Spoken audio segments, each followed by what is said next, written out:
Tem uma diferença importantíssima entre uma obra que constrói o sentido dela a partir da ação e uma obra que se apoia na declaração.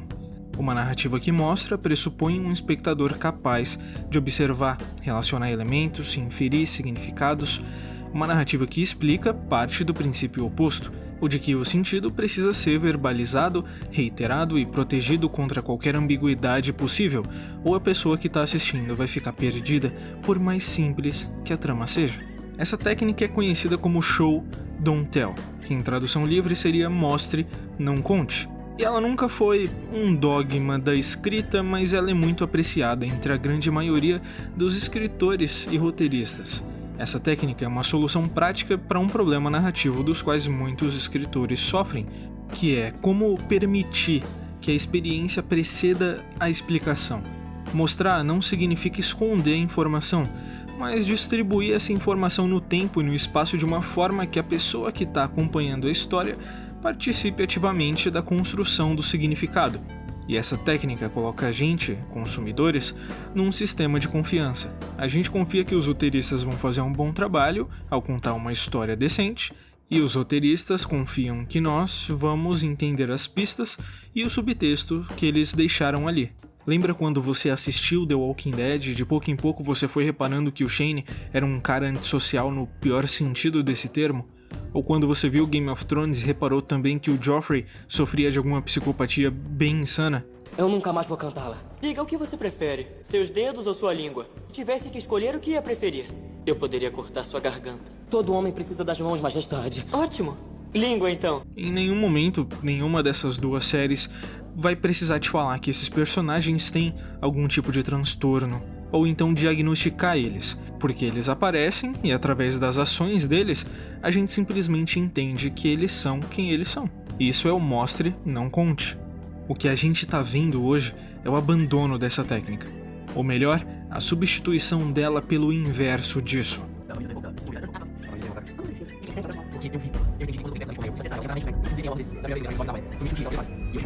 Os personagens não agem mais para que o sentido se crie na cabeça do telespectador, eles descrevem a própria ação enquanto executam essa ação, ou até antes dela. O Vecna é tipo um serial killer psíquico. Ele persegue as vítimas, mas faz isso invadindo a mente delas. Foi o que ele fez com a Chrissy e com a Max. Mas dessa vez ele tá fazendo de um jeito, e na verdade antes de levar a Holly, o Vecna já rondava. Mas ele não aparecia como Vecna, ele aparecia como Henry. A gente acha que ele tentou ganhar a confiança dela. Agora, por que... Hoje em dia, cada elemento precisa ser contextualizado e justificado em voz alta. Eu gosto de observar essa transformação nos videogames, porque é mais nítido, não mais incômodo, só mais perceptível mesmo, porque nos jogos existe a diferença entre experimentar e ser instruído. Então, no jogo, ou o jogador entende o espaço, os sistemas e as relações que estão ali presentes, ou ele vai receber instruções verbais constantes sobre o que ele está vendo e o que ele deve fazer com aquilo de uma forma um tanto pedagógica. E essa infantilização da mídia é resultado de uma mudança na maneira como o público é concebido pela indústria cultural. A narrativa moderna, especialmente no século XX, partia da ideia de que o silêncio e o subtexto eram ferramentas legítimas de comunicação. O espectador precisava raciocinar para compreender o que estava se passando na cena. Hoje, o paradigma dominante trata qualquer espaço de interpretação como um risco de que a pessoa pule para o próximo filme ou série, ou então simplesmente pare de assistir aquela ali. O problema é que, eliminando esse risco, elimina também a experiência daquela obra. Diferente do cinema ou da literatura, o jogo não precisa convencer o público de que alguma coisa está acontecendo, ele só precisa permitir que essa coisa aconteça, o que em teoria seria até mais fácil. A ação vai se criar a partir da agência do jogador. O espaço, as regras, os sistemas, as consequências formam juntos uma linguagem própria que o mundo do jogo foi programado para transmitir para quem está jogando. Essa linguagem dispensa qualquer tipo de discurso. E durante muito tempo, a grande maioria dos jogos explicava sem falar nada. Ou melhor, ele te dava pistas do que você devia fazer porque ele precisava funcionar de alguma forma. Então a gente reconhecia padrões e conseguia passar das fases porque essa era a lógica que o jogo estava construindo. O jogador aprendia porque ele falhava, ele observava, testava hipóteses e resolvia os puzzles dessa maneira. A compreensão vinha dessa fricção entre tentativa e erro. O design confiava que o jogador seria capaz de estabelecer essas relações mínimas entre causa e efeito. Um inimigo forte demais indicava que aquele não era o caminho correto e que a gente devia voltar lá depois de ficar mais forte. Um ambiente mais escuro já sugeria a necessidade de uma fonte de luz, uma tocha, uma lanterna. Então nada disso precisava ser verbalizado, só mostrado. Agora o que ocorre no mainstream atual é a inversão de tudo isso, tanto no cinema quanto no jogo. O jogo narra o próprio sistema em voz alta. Os personagens se tornam comentaristas da jogabilidade. Os companions vão explicar os puzzles, eles antecipam soluções simples e ordinárias e eliminam toda a possibilidade de erro antes mesmo que o jogador formule qualquer hipótese que seja. I think we need more special equipment to use this. Bet we could swing across that lift thing. It's gotta be the right spot.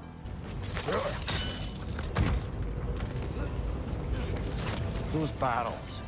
I smell fuel. Bet a spark from your blades would cause quite a boom. I think we could break through the ground here, if you found a high enough place to drop from.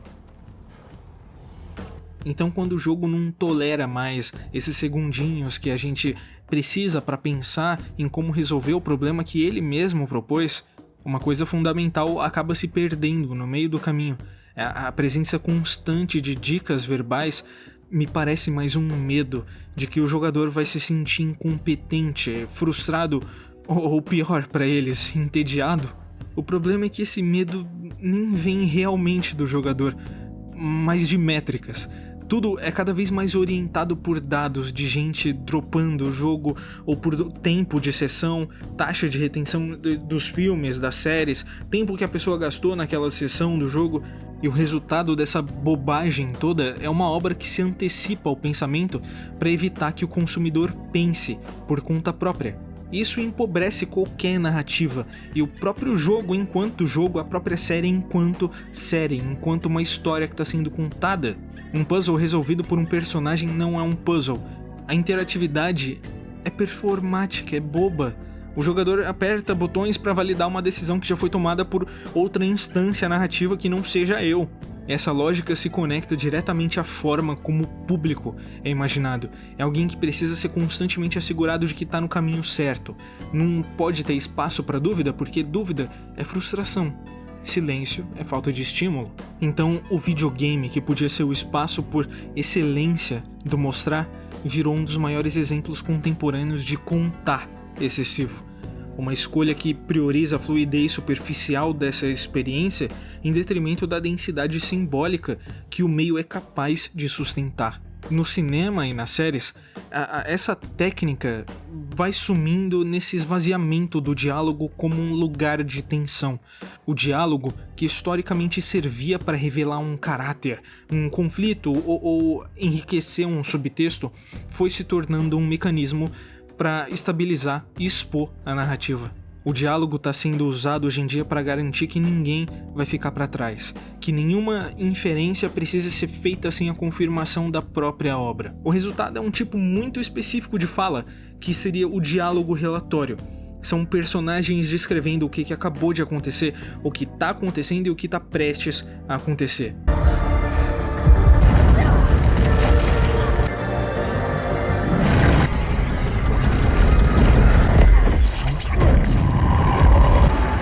Ele como? Ela tá lutando com o Vecna. Mendigo meio. Ouviu aí, ô burro? Tá prestando atenção agora, ô seu animal, seu estúpido? Stranger Things. Puta que pariu. Como se não bastasse as incríveis tramas muito bem elaboradas para crianças de 40 anos. Cada descoberta tem que vir acompanhada de um momento eureka explicitado em voz alta, com os personagens ofegantes por qualquer motivo que seja. Cada plano mirabolante e super funcional precisa ser verbalmente organizado, reexplicado, reiterado, como se a própria articulação desses pensamentos toscos fosse mais importante do que a ação em si. O curioso é que essa explicação constante não torna a narrativa nem um pouquinho mais clara, ela no máximo torna ela mais rasa. Então, quando tudo é dito, nada precisa ser interpretado. O espectador não acompanha um processo mental, ele recebe o resultado pronto. Os personagens precisam garantir que o público entenda. É tudo tão supérfluo e desrespeitoso que chega a ser triste. É uma negação com todo o fundamento do audiovisual. Sempre tem alguém para traduzir o que acabou de ser mostrado. Esse modelo conversa diretamente com o consumo fragmentado. Se o espectador está com o celular na mão olhando para baixo durante parte da cena, o diálogo relatório vai garantir que ele possa olhar de volta para a telinha dele sem perda significativa da informação que está tentando passar. O roteiro então vai funcionar como um tipo de audioguia da obra dentro da própria obra. E você não precisa olhar atentamente, é só ouvir. O problema é que quando o roteiro se adapta à distração, ele vai estar legitimando essa distração como uma norma, e isso faz um mal desgraçado. Eu não tô ofendendo a sua inteligência não, eles que estão. O espectador não está sendo convidado a prestar atenção na série, ele é autorizado a não fazer isso. A narrativa se ajusta para acomodar a ausência da pessoa que está assistindo. O roteiro é tão feito de qualquer jeito que você pode nem prestar atenção no que está sendo mostrado. Cara, isso é outro nível de te chamar de burro, de filho da puta. Isso cria um ciclo vicioso. Quanto mais o roteiro explica, menos o público precisa interpretar ou prestar atenção. Quanto menos o público interpreta, mais o roteiro sente a necessidade de explicar. A inteligência do espectador é gradualmente desativada por desuso. O público aprende ao longo do tempo que tudo vai ser dito, ele não precisa prestar atenção. Isso acontece não de uma forma racional, tá? É tudo subconsciente. Eles já esperam que você vai estar mexendo no seu celular enquanto você vai estar assistindo e acabam até ignorando as pessoas que não usam o celular, que estão prestando atenção no roteiro, e eles deixam várias pontas soltas. Não tem recompensa em você assistir uma coisa do jeito que você deveria estar assistindo, que seria assistindo. Se você gosta desse assunto, você provavelmente já ouviu falar, principalmente agora com o lançamento e a crítica dos diálogos do Stranger Things, já ouviu falar da segunda tela da Netflix, certo? Essa ideia da segunda tela é um pressuposto. Plataformas como a Netflix não só reconhecem que o espectador assiste com o celular na mão, elas têm instruções para os seus roteiristas escreverem já pressupondo que o telespectador não vai estar prestando atenção na série. Ou seja, a narrativa da série já nasce considerando que a atenção vai ser intermitente e constantemente interrompida por estímulos externos. Isso reorganiza toda a cadeia de produção narrativa. O texto é feito para permitir uma reentrada constante. Cada bloco de diálogo funciona como um ponto de reancoragem da mente daquela pessoa que está assistindo. Ela pode prestar atenção, parar de prestar atenção e aí voltar a prestar atenção de novo e nada vai ter sido perdido, porque todo o texto está sendo dividido dessa forma. Então sempre vai ter alguém para voltar, para falar quem está fazendo o quê, por quê e com qual objetivo imediato. E essa técnica explica a obsessão contemporânea por redundância narrativa. O mesmo dado é apresentado visualmente, depois repetido verbalmente e depois reformulado em outro diálogo poucos minutos depois. Para compensar isso, a narrativa vai criando sessões que funcionam em ciclos de estímulo. Pequenos picos de intensidade visual ou sonora aparecem em intervalos regulares, como se a série estivesse falando: ô amigo, é agora que você tem que olhar para a tela, tá? Olha aí a ceninha de ação. Porque isso daqui a gente não vai conseguir explicar, então você vai ter que olhar. E o diálogo explicativo frequentemente antecede ou sucede esses picos, garantindo que o sentido da cena seja captado mesmo sem envolvimento contínuo. E toda essa ideia vai afetar diretamente também o modo como os personagens falam. Eles não conversam puramente para se relacionar, como devia ser um diálogo, certo? Dentro de uma história. Eles vão conversar para organizar umas informações aqui e ali, que às vezes saem de forma tão tosca que os criadores precisam vir a público e explicar que merda eles estavam tentando fazer com o diálogo tosco que eles escreveram, produziram, gravaram e soltaram pro público. Quanto mais a narrativa tenta se tornar acessível, mais ela empobrece a sua própria linguagem. Mostrar exige confiança no telespectador e dizer exige uma pessoa que nem mesmo está interessada no que está sendo passado na obra. E isso é tão imbecil de todas as maneiras. Quando a narrativa explica tudo, ela acaba educando o público de uma forma ruim. E o que está sendo ensinado é que interpretar é opcional. Você pode ser burro e a gente vai te tratar como burro. O espectador aprende que não precisa formular nenhuma hipótese sobre aquela obra, nem sustentar dúvidas, nem preencher lacunas. Se alguma coisa for importante, alguém vai dizer. Se parecer confuso, a confusão vai ser rapidamente resolvida por um diálogo explicativo, ou então a gente vai entregar tudo no final. Furo de roteiro? Isso não era importante, pô. Ao longo de anos de consumo, o público internaliza uma expectativa muito específica, a de que a obra é responsável por garantir a compreensão total, então qualquer ambiguidade passa a ser vista como uma falha de comunicação. Isso tem consequências diretas na forma como as obras são recebidas. Narrativas que precisam de atenção ativa passam a ser classificadas como arrastadas, confusas, pretensiosas ou chatas. Ou então o famoso eu assisti e não entendi merda nenhuma porque eu tava olhando pra bosta do meu celular. É isso. Inclusive eu ouvi muito isso sobre Dark. E o plot é a coisa mais simples, mais criativa do mundo. É uma boa série com tramas que se relacionam muito bem, mas se você não estiver olhando pra tela você realmente não vai entender. Mas não tem nada de complicado em Dark, por exemplo. E as pessoas consideram essas histórias chatas não porque elas sejam necessariamente mal construídas, mas porque elas vão operar fora desse regime dominante de redundância explicativa. O problema deixa de ser o conteúdo e passa a ser o contrato implícito entre a obra e o público. Então, se a Netflix entendeu que o que dá dinheiro pra eles é um público burro, e não sou eu falando, são eles, tá? É um público que não presta atenção, é um público que não tá comprometido em compreender e realmente consumir aquela obra como ela deveria ser consumida. É assim que ela vai fazer as próximas séries famosas dela. As pessoas gostaram desses diálogos estúpidos, então vamos fazer mais diálogos estúpidos. E nos jogos esse efeito da frustração é muito mais visível, porque jogadores que estão acostumados a receber soluções verbalizadas pelo Companion ou por algum outro personagem sempre vão se sentir mais frustrados quando eles precisam observar o ambiente por conta própria. A ausência de dicas vai ser interpretada como um descaso do design. Ai, como programaram mal esse jogo, por que não colocaram um indicador aqui? Você que acompanha o mercado de videogame, quantas vezes no ano que lançou Elden Ring você ouviu falar de Easy Mode e Souls-like na mesma frase?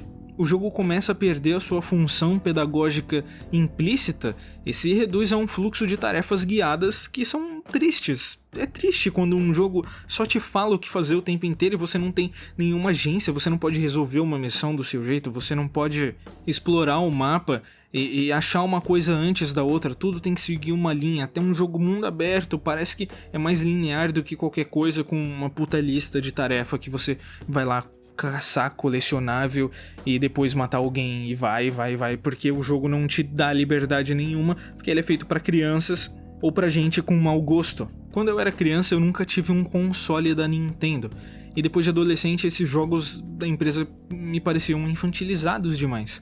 E no começo desse ano eu consegui jogar Zelda Breath of the Wild de uma forma totalmente legal, tá?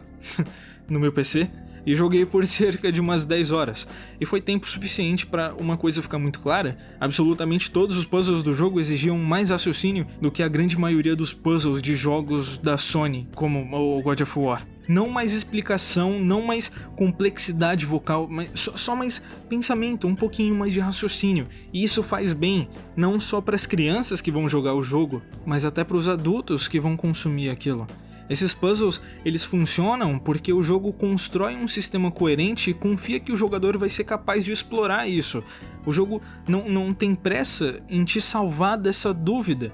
Então, quando a gente compara isso com jogos contemporâneos que se dizem narrativamente sofisticados ou com gráficos super realistas, a diferença não é uma complexidade temática, é o nível da agência cognitiva exigida do jogador.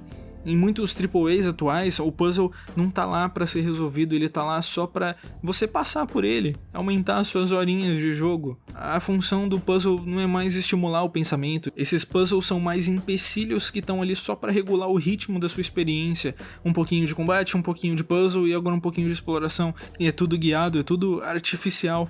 E tá aí, o que uma coisa tem a ver com a outra? E eu acho que esses dois assuntos se encaixam, porque ambos, tanto o diálogo ruim e explicativo, e os diálogos ou dicas do jogo muito explicativas acabam tirando o mesmo tipo de agência do telespectador, do consumidor, e anulam toda a participação que a pessoa que está consumindo podia ter, que é de certa forma uma das partes principais de você estar consumindo uma história ou uma experiência, é você participar daquilo. Esse tipo de ficção tira a imaginação do jogador, a imaginação operacional, a capacidade de errar e de ajustar. Então resolver um puzzle é construir um modelo mental do mundo do jogo. Interpretar um diálogo é a mesma coisa, você assume um modelo através dos diálogos que você vem consumindo e da sua bagagem de conhecimento também, para correlacionar tudo aquilo que está sendo dito e me permitir, como consumidor da obra, também participar dela, compor teorias junto com os personagens ou pensar em ações que eles poderiam ter feito. E essa função é muito pedagógica. Eu sinto que seria muito mais construtivo, num sentido educacional, deixar uma criança jogar Zelda ou Astrobot do que qualquer exclusivo mainstream da Sony, mesmo eu gostando mais dos exclusivos da Sony.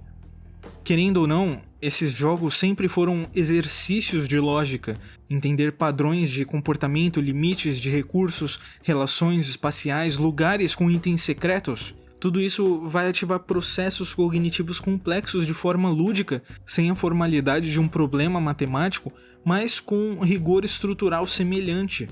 Esse aspecto vem antes do videogame, dos RPGs de mesa, que Stranger Things gosta tanto, né? Mas não segue nenhum dos preceitos dessa porra. Jogos que não tinham imagem, som ou animação. A imagem até tinha, mas você entendeu o que eu tô falando. Tudo precisava ser imaginado. Os cenários, os personagens, os monstros, os sons, os cheiros. O mundo só existia porque os jogadores sustentavam ele mentalmente. Todo mundo na mesa era coautor daquele universo. Ler um livro funciona de uma maneira parecida. O texto vai te dar uma estrutura, mas a experiência só vai se completar na mente do leitor. Cada leitor vai construir o seu próprio mundo a partir das mesmas palavras. A imaginação não é um detalhe secundário, ela é o motor da experiência. E a gente pensa que isso mudou de alguma forma, mas não mudou. O audiovisual mudou o formato. Filmes e séries entregam imagens e som prontos. Isso não é nenhum defeito, é só uma mudança. O espaço para imaginação diminuiu, porque a obra já ocupa alguns desses espaços. Durante muito tempo, os jogos permaneceram como um território híbrido. Eles tinham imagem e som, mas ainda exigiam a sua imaginação para preencher as lacunas, para interpretar os sistemas, resolver problemas, superar as dificuldades impostas.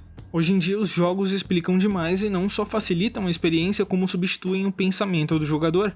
Eles não confiam que o jogador vai conseguir entender o mundo que está habitando.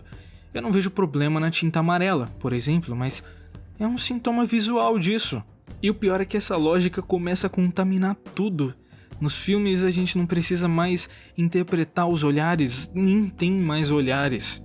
Nas séries a gente não precisa mais colocar significado em nenhuma das intenções. Nos jogos a gente não precisa mais resolver os problemas são resolvidos por nós. No máximo a gente aponta a arma para a cabeça de alguém e atira. Mas isso não é de fato um problema para resolver, é? A pessoa já espera que a ficção vai fazer esse trabalho para ela. E o público continua plenamente capaz de lidar com narrativas um pouquinho mais complexas, mas desde que ele seja convidado a fazer isso. Só que esse convite é raramente feito no mainstream. Tudo precisa ser imediatamente inteligível, emocionalmente explícito e verbalmente articulado de forma a descartar qualquer nuance ou complexidade. A experiência é fluida, previsível, não te tira da sua zona de conforto, ela não vai exigir nada demais de você e ela não vai desafiar demais. Mas não me entenda mal também, eu não tô querendo pagar de maluco e falar que a ficção precisa ser dessa forma, tá? Que ela precisa te desafiar, ela precisa te cutucar. Não é nada disso. O que eu tô dizendo é só, você pode sim fazer uma ficção que seja divertida e de fácil consumo sem desafiar, ou melhor, sem insultar a inteligência de quem está decidindo dedicar um tempinho para a obra. E ainda assim, essa coisa, a gente vê isso muito em filmes infantis, ter uma qualidade boa, ter algum significado por trás, alguma coisa interessante, que não seja só mais uma porcaria intragável que tá sendo produzida há mais de uma década.